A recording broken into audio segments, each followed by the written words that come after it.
وَإِلَى السَّمَاءِ كَيْفَ رُفِعَتْ، دیکھتے نہیں ہو آسمان کی طرف کس طرح تمہارے اوپر اللہ نے رکھا ہوا ہے؟ اور جب قیامت ہوگی تو اسی آسمان کا کیا حال ہوگا؟ اللہ فرماتا ہے اِذَا السَّمَاءُ انفَطَرَتْ، یہ آسمان پھٹ جائے گا۔ اب جس آسمان کے نیچے اربوں کہکشائیں گلیکسیز ہیں، جو ایک ایک گلیکسیز دنیا سے کئی ہزار درجے بڑی ہے، تو جب آسمان پھٹے گا تو یہ گلیکسیز اور ستارے اور سیارے اور یہ ساری چیز کدھر جائے گی؟ تو بچے گا کیا؟ اِذَا السَّمَاءُ انفَطَرَتْ، یہ رب کی قدرت ہے۔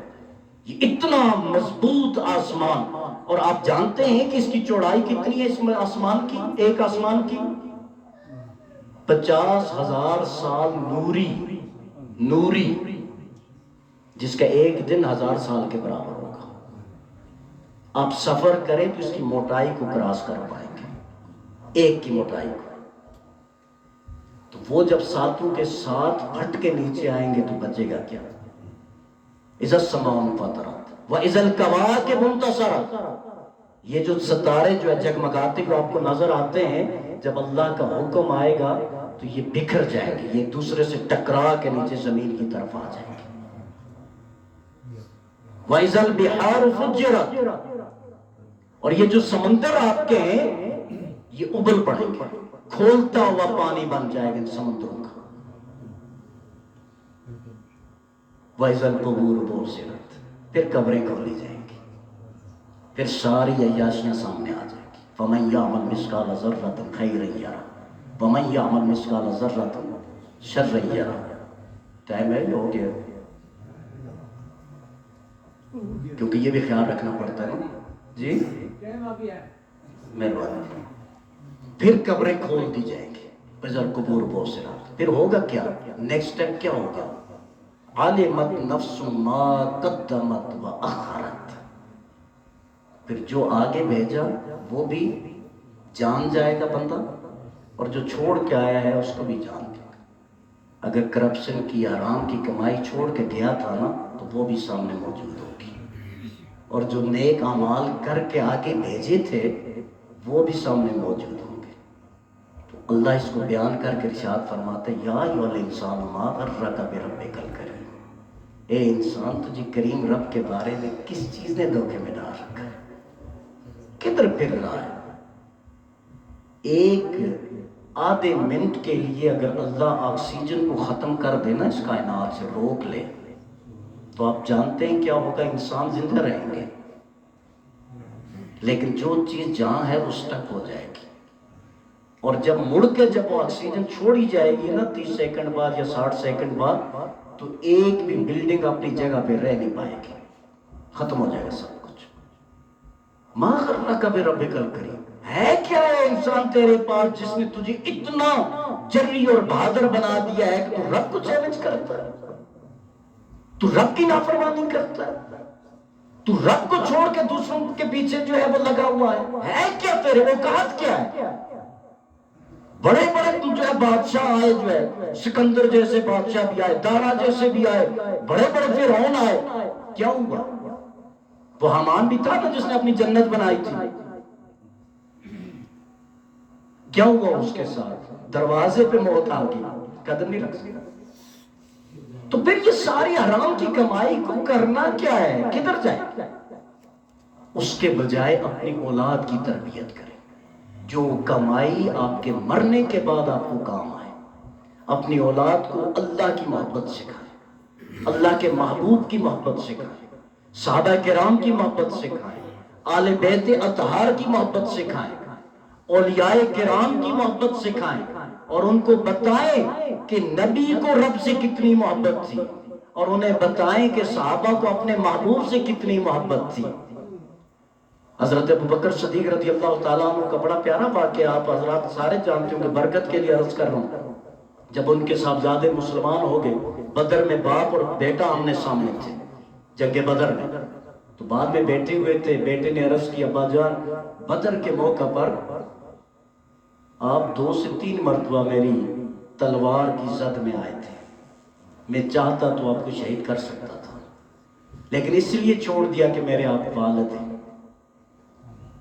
تو حضرت ابو بکر صدیق نے کیا فرمایا رضی اللہ تعالیٰ عنہ، آپ نے ارشاد فرمایا اللہ کی قسم بیٹے اگر تو ایک دفعہ بھی میری تلوار کی زد میں آتا میں تیرا سر تیرے تن سے جدا کر دیتا۔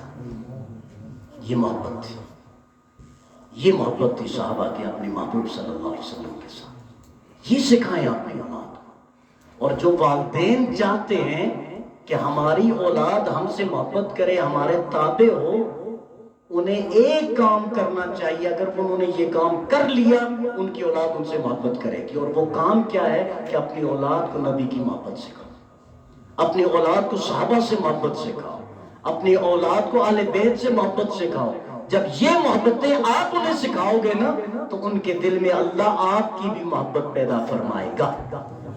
اگر اولاد کے سامنے آپ صحابہ کو برا کہو گے، اہل بیت اطہار کی گستاخی کرو گے، اللہ کے پیارے محبوب کی گستاخی کرو گے، تو آپ کو کیا لگتا ہے کہ آپ کی اولادیں آپ کی فرما بردار ہوں گی؟ نہیں ہو سکتی۔ تو یہ کام لازماً ہمیں کرنا ہے اپنی اولاد کے ساتھ۔ اگر یہ کام ہم کر گئے اللہ تعالیٰ اس کا بدلہ دنیا میں بھی ہمیں عطا فرمائے گا اور آخرت میں بھی عطا فرمائے گا۔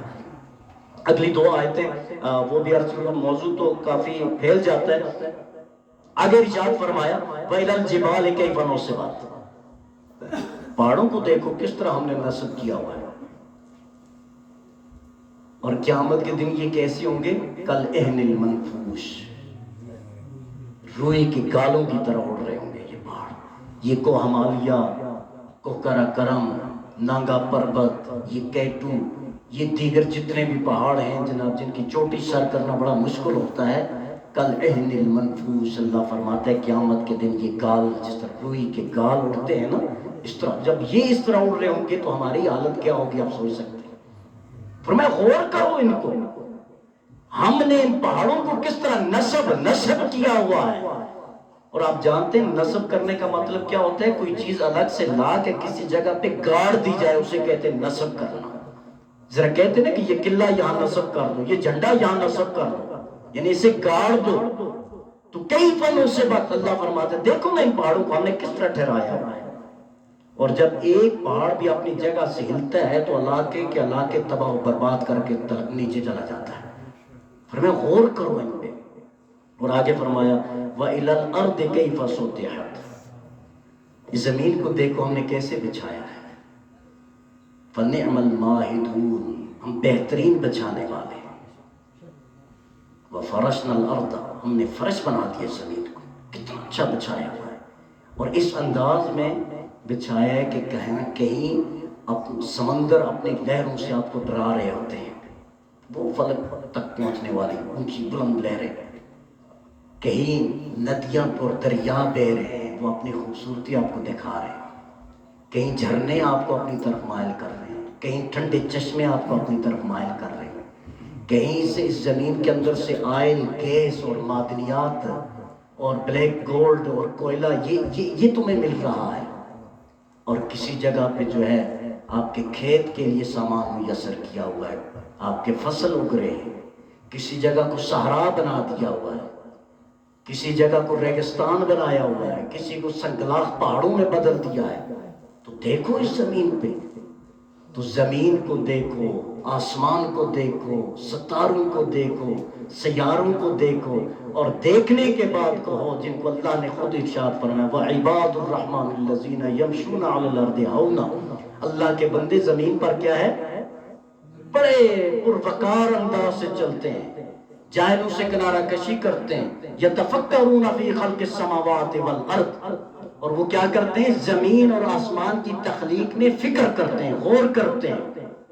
اور جب غور اور فکر کر کے فارغ ہوتے ہیں تو ان کی زبان سے جو جملہ ادا ہوتا ہے قرآن نے بیان فرمایا ربنا ما خلقت ھذا باطلا، پھر اعلان کرتے ہیں میرے مالک ان میں سے کسی چیز کو غیر ضروری تو نے نہیں بنایا، ہر چیز ضروری ہے، ہر چیز معتدل ہے، ہر چیز اپنے مقام اور اپنی حیثیت رکھتی ہے۔ اور پھر کیا کہتے ہیں؟ اپنی عاجزی کے اظہار کرتے ہوئے کہتے ہیں فَقِنَا عَذَابَ النَّارِ، ان کی سوچ یہی ہے کہ یا اللہ جہنم سے ہمیں بچا کے رکھنا۔ تو دوستو ہمیں قرآن سیکھنا چاہیے، قرآن سمجھنا چاہیے، حدیث سمجھنی چاہیے، صحابہ کا مقام، اہل بیت اطہار کا مقام، ازواج مطہرات کا مقام اپنے دل میں رکھنا چاہیے، اور سب سے اہم بات اللہ کی اس کلام کو سیکھنے اور سمجھنے کی کوشش کریں۔ اللہ تعالی ہم سب کا